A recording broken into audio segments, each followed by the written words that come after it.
যমুনা, ব্রহ্মপুত্র সহ দেশের ৭টি নদীর পানি ১৬টি পয়েন্টে বিপদসীমার ওপর দিয়ে প্রবাহিত হচ্ছে। কুড়িগ্রামে ব্রহ্মপুত্র ধরলা নদীর পানি বিপদসীমার ওপর দিয়ে প্রবাহিত হচ্ছে, তবে দুধকুমার ও তিস্তা নদীর পানি এখনও বিপদসীমা অতিক্রম করেনি। পানি বাড়ায় চরাঞ্চল ও নিম্নাঞ্চল প্লাবিত হয়ে বন্যা সৃষ্টি হয়েছে। মৌলভীবাজারেও বাড়ছে নদী ও হাওরের পানি, এতে দুর্ভোগে পড়েছেন পানিবন্দী মানুষ।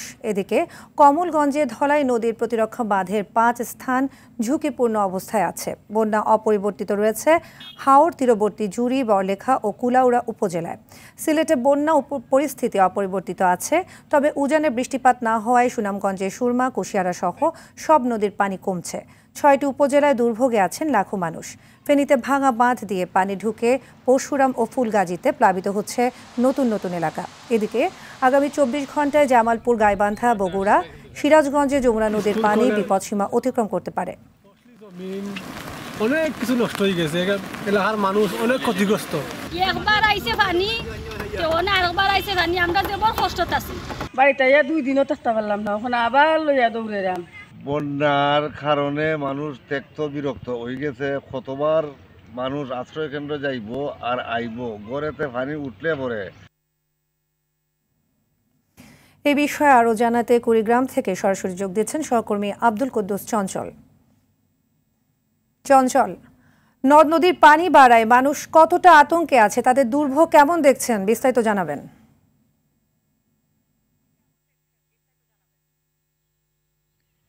আপনাকে জানিয়ে রাখছি যে দুধকুমার নদীর পানি কিন্তু এখন ১২টায় যে পরিসংখ্যান আমরা পেয়েছি সেখানে কিন্তু পানি বিপদসীমার ১ সেন্টিমিটার উপর দিয়ে প্রবাহিত হচ্ছে।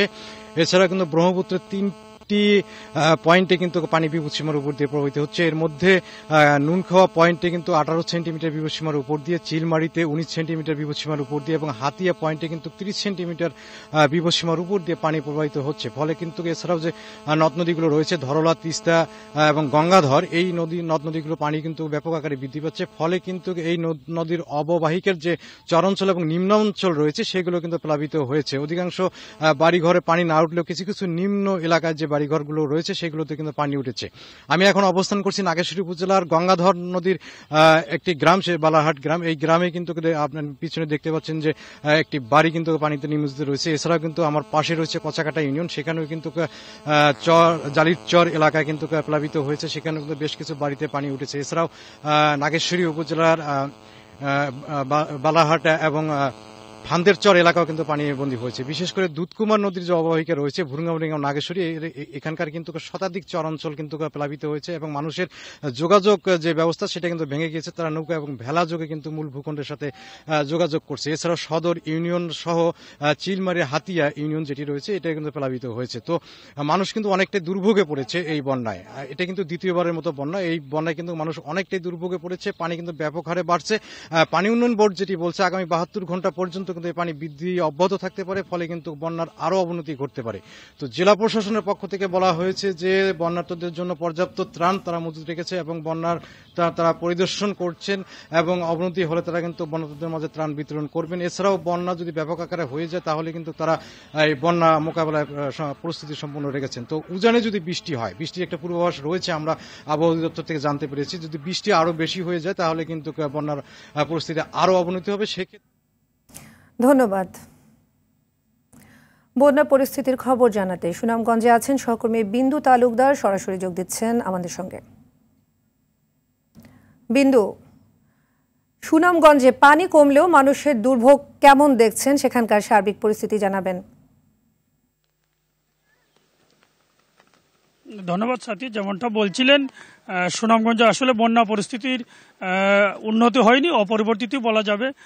সুরমা নদীর পানি বেশটা কমেছে, তবে এখনো বিপদসীমার ৪ সেন্টিমিটার উপর দিয়ে প্রবাহিত হচ্ছে। আপনি যে বিষয়টি জানতে চেয়েছেন যে বন্যার সাথে সাথে বিভিন্ন এলাকার দুর্ভোগ দেখা দিয়েছে, আমরা যদি একটু দর্শকদের দেখাতে চাই, এই একটি পাকা সড়ক ছিল, বন্যার পানির তুরে সড়কটি ভেঙে গেছে।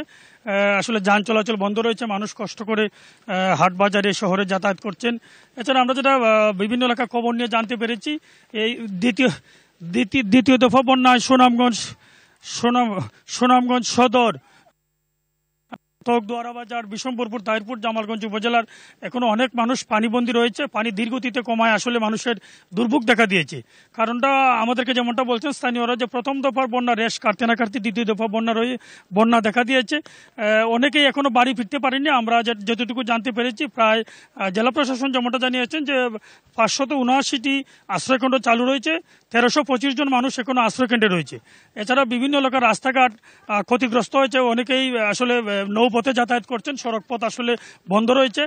আরেকটি তথ্য আমরা এর আগেও সংবাদে বলেছিলাম যে সুনামগঞ্জ তাহিরপুর সড়কের বেশ কিছু অংশ পানিতে তলিয়ে রয়েছে গত 3 দিন ধরে। এই কারণে আসলে বৃষ্টির পানি কমলেও বন্যা পরিস্থিতি উন্নতি হয়নি। আসলে বিভিন্ন এলাকায় এখনো দুর্ভোগ রয়েছে। ধন্যবাদ আপনাকে।